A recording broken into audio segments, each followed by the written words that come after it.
Bismillahirrahmanirrahim. Today our topic is about Coulomb's law.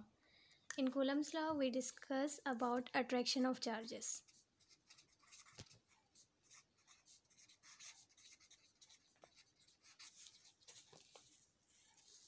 We know that charges repel each other.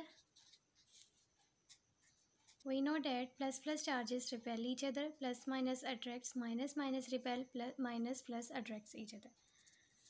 But the question arises that with how much force they attracts or repels each other. ये चीज़ Coulomb's law में scientist ने बताई थी कि कितनी force से ये charges एक दूसरे को अट्रैक्ट और रिपेल करते हैं. फ्रेंच साइंटिस्ट चार्ल्स कूलम्स ने ये डेफिनेशन दी थी कि फोर्स ऑफ अट्रैक्शन और repulsion between 2 point charges is directly proportional to the product of the magnitude of the charges and inversely proportional to the distance between them.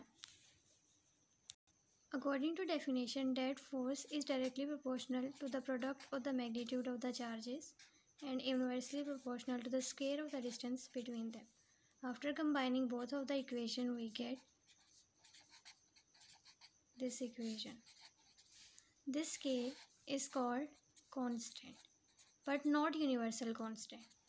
Universal constant इसलिए नहीं कहा क्योंकि इसकी वैल्यू फ़िक्स नहीं होती. इसकी value medium पे डिपेंड करती है.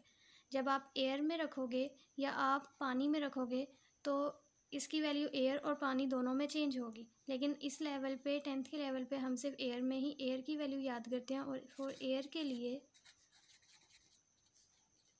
वैल्यू ऑफ के इज़ 9 × 10⁻⁹ nm²c-2 का फॉर्मूला कैसे ड्राइव हुआ है. अब इसकी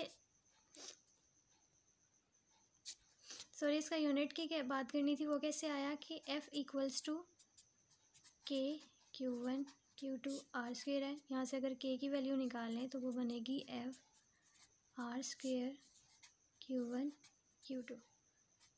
फोर्स का यूनिट होता है न्यूटन, रेडियस का मीटर और चार्जेस का यूनिट होता है C. Limitation of Coulomb's law.